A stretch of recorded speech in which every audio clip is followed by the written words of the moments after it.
Pai do Senhor, meus irmãos, sejam bem-vindos ao nosso devocional. Hoje é dia 20 de maio, segunda-feira. Que Deus dê a todos nós uma semana abençoada. Queridos, estamos lendo aqui João 14:6. Vamos ler. Assegurou-lhes Jesus: Eu sou o caminho, a verdade e a vida. Ninguém vem ao Pai senão por mim. Palavras de Jesus Cristo. E eu lembrei desse verso. Ontem foi um dia muito especial, porque o Ministério de Santos, a qual eu pertenço, celebra nesse mês o seu centenário. E a congregação a qual pertenço tem 82 anos. E então foi uma noite maravilhosa, porque por causa da história contada ali e da maneira como foi recordado, as fotos, as palavras, as homenagens, a peça que foi feita, as coisas que foram faladas, as músicas cantadas, a alegria do povo de Deus, porque isso é um presente de Deus, e alegria, né? Um prazer pelo pertencimento, de estar ali e tudo mais. Então foi uma bênção, como diz os crentes, né? Foi uma bênção, um privilégio para todos nós que estávamos ali.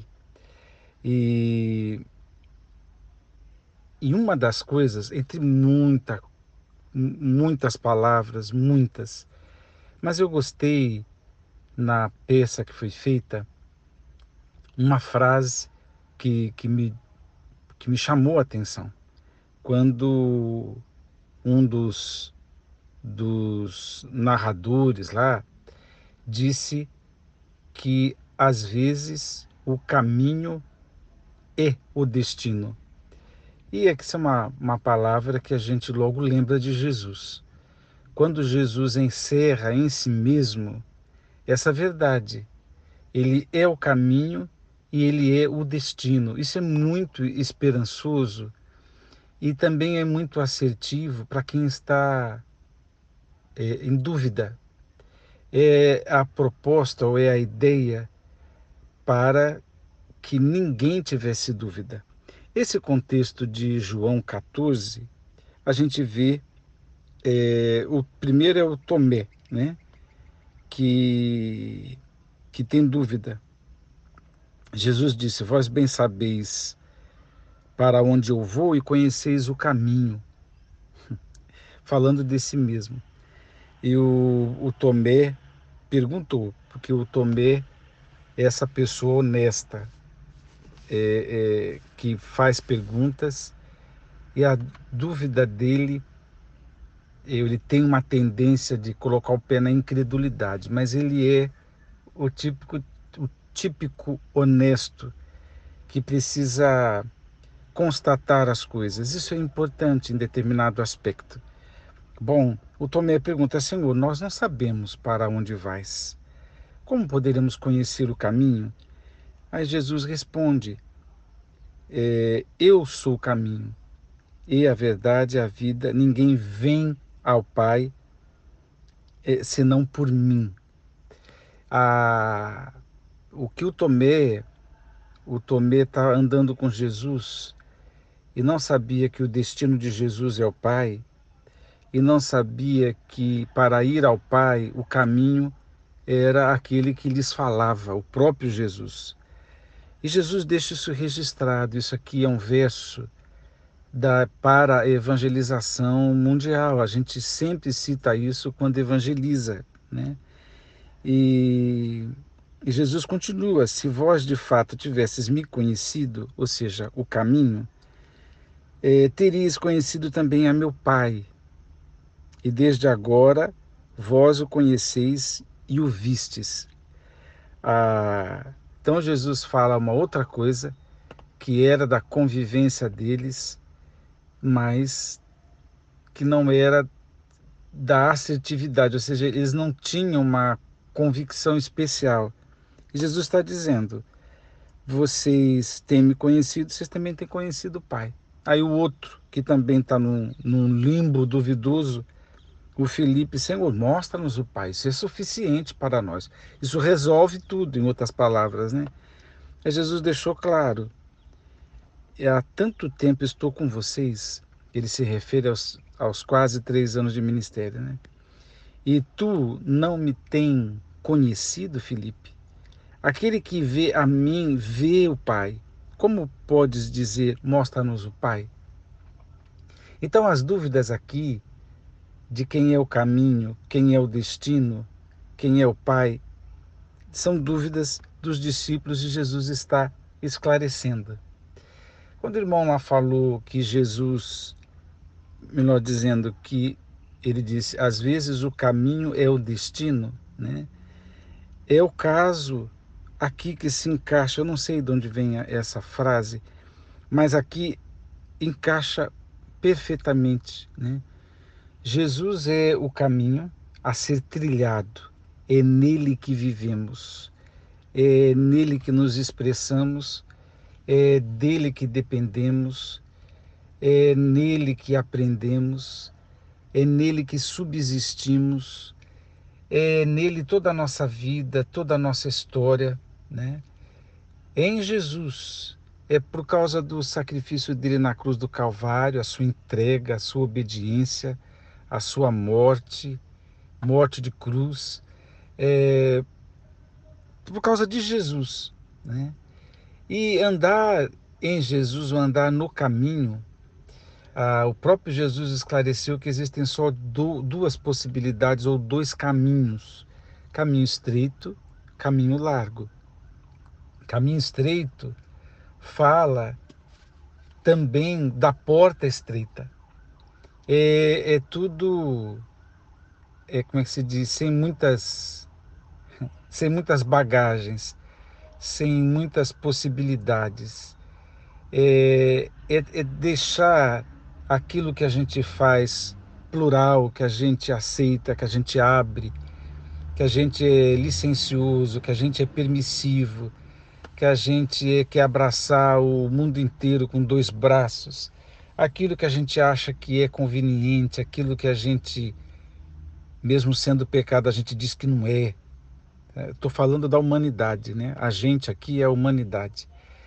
Que a humanidade discorda de Deus muitas vezes e não obedece a Deus muitas vezes.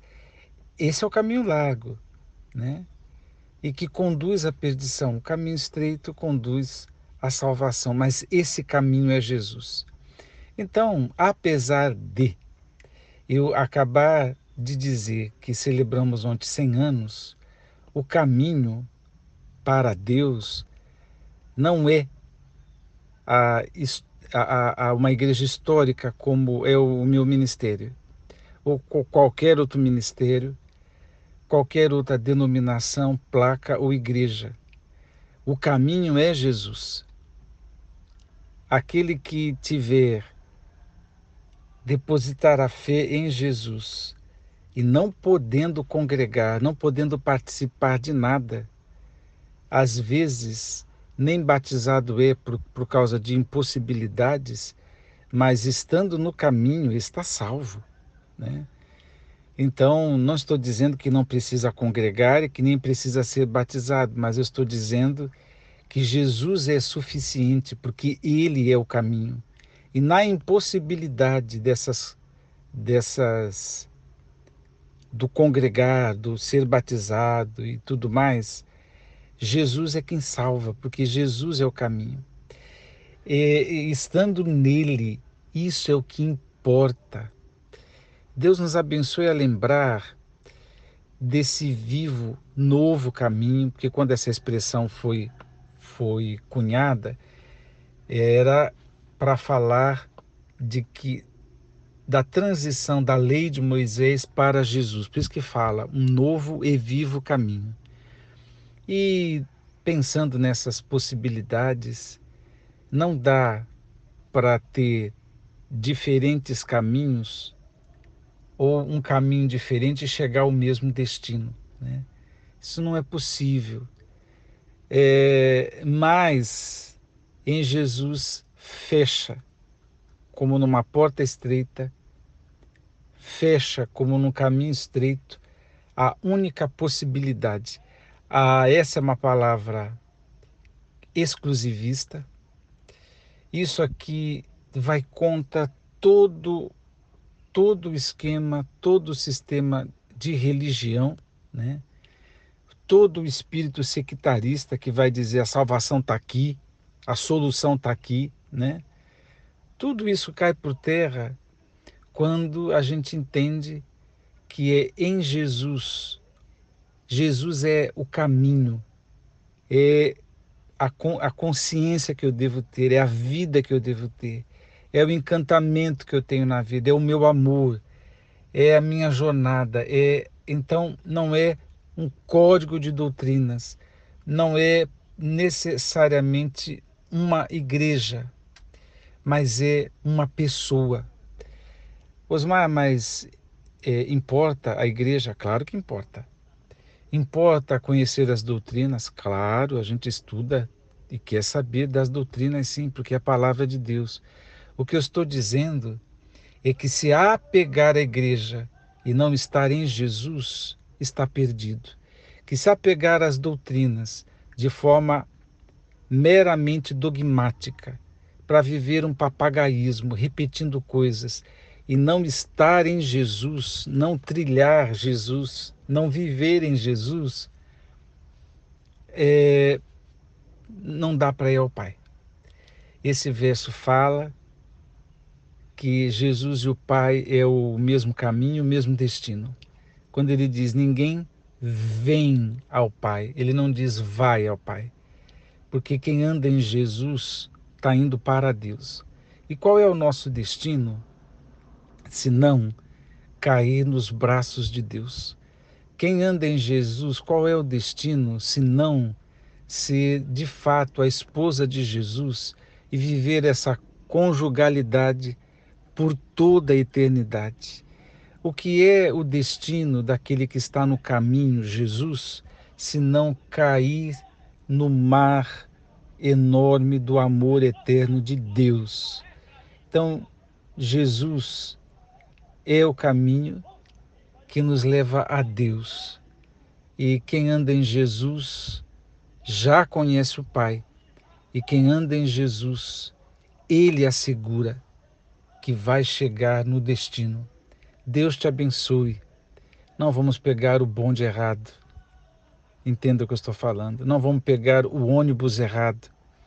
Não vamos supor que Jesus seja insuficiente. Não vamos buscar atalhos.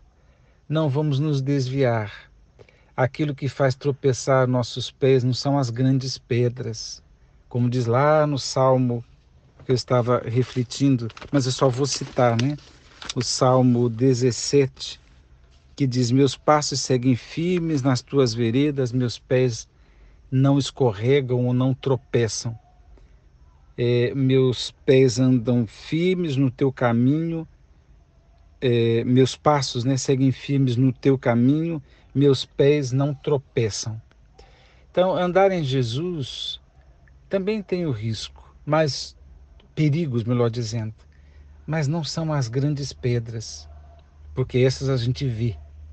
Essas a gente identifica como um erro teológico, um erro ético, um erro moral. Mas as pequenas pedras, essas sim escorregam. Essas sim fazem tropeçar, porque a gente não atenta. Então a gente não pode nem pegar atalho, nem tropeçar com as pequenas coisas que nos atrapalham. Deus te abençoe, Deus guarde o teu coração, Deus alegre o teu coração e vamos seguir em Jesus, não nos desviando nem para a direita nem para a esquerda, mas seguir em Jesus, porque Ele é o caminho e o destino. Deus te abençoe. Vamos agradecer. Pai, graças te damos. Obrigado pela tua palavra. Obrigado porque ela é lúcida, ela é clara e a gente não pode duvidar dessa revelação que vem de Deus. Obrigado por Jesus e nos ajuda, Senhor, a não tropeçar, a não escorregar nas pequenas coisas que têm a capacidade de nos afastar do caminho. Guarda a nossa alma. Eu rogo a Deus no nome de Jesus